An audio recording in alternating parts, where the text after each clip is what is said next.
अभ्यास 79 गति 120 शब्द प्रति मिनट मानक आशुलिपि तीव्र गति अभ्यास स्टार्ट। मान्यवर, केवल कांग्रेस विरोधी दल ही इस बात की आलोचना नहीं कर रहे हैं कि कांग्रेस ने गरीबी हटाओ का जो वचन दिया था वह पूरा नहीं किया। इस संबंध में वे उत्पादन में कमी, बेरोजगारी, भ्रष्टाचार और महंगाई का हवाला देते हैं।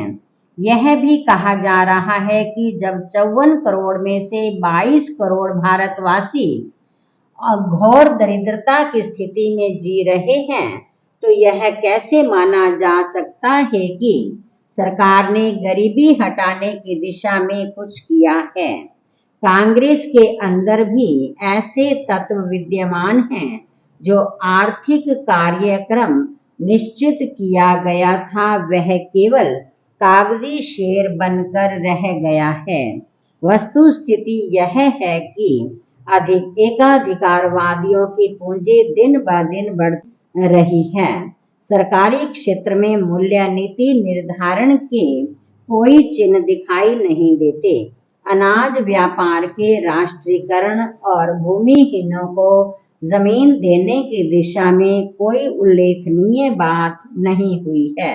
शहरी संपत्ति की सीमा बांधने संबंधी विधेयक लाने में विलंब किया जा रहा है। मुख्यमंत्रियों को छूट दे दी गई है कि वे क्रांतिकारी नीतियों को नरम बना लें। पैरा ऐसा नहीं कहा जा सकता कि इन आलोचनाओं में कोई सत्य नहीं है। इनको एकदम निराधार नहीं कहा जा सकता, पर सवाल यह है कि देश में जो परिस्थितियां चल रही हैं और बाहर तथा अंदर के दुश्मन उनका जिस तरह बेवजह फायदा उठाने की कोशिश कर रहे हैं, उसमें क्या यह संभव है कि कांग्रेस ने जो कुछ वचन दिए उन्हें अविलंब लागू किया जा सकता है। राजनीतिक लाभ उठाने के लिए सरकार और शासक दल को बदनाम किया जा सकता है, किंतु क्या इस सब से समस्या के समाधान में कोई योग मिल सकता है? पैरा नीतियां और कार्यक्रम कुछ भी हों, किंतु यह भूलने वाली बात नहीं कि उन्हें अमल में लाने के लिए एक उपयुक्त वातावरण एवं परिस्थिति की जरूरत होती है।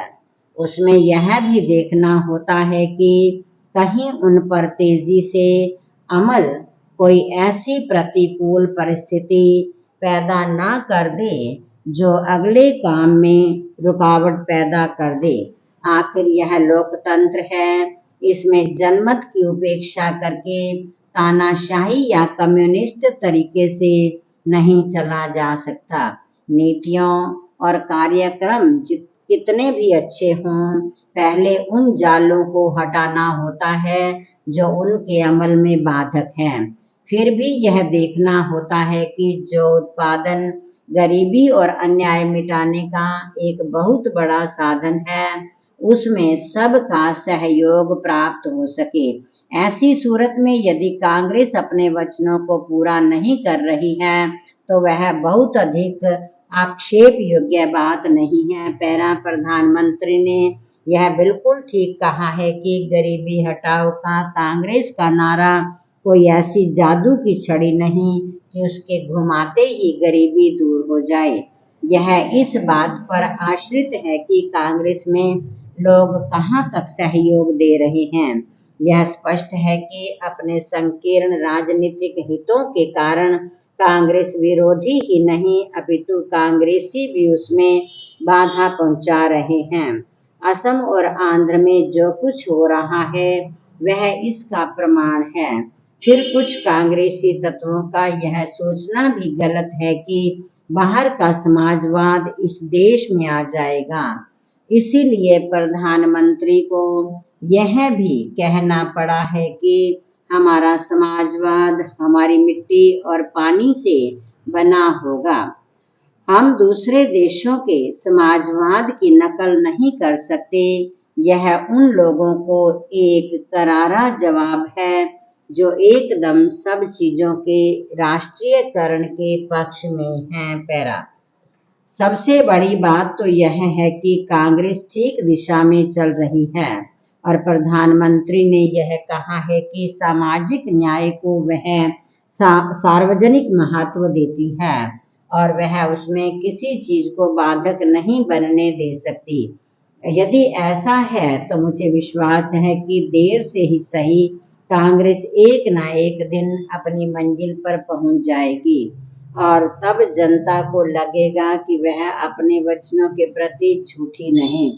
फिर भी इतना कहना होगा कि इसमें आवश्यकता से अधिक विलंब की गुंजाइश नहीं है। यदि ऐसा हुआ तो कांग्रेस पर से जनता का विश्वास उठने लगेगा और उसकी वह स्थिति नहीं रहेगी जो आज है। पूर्णविराम।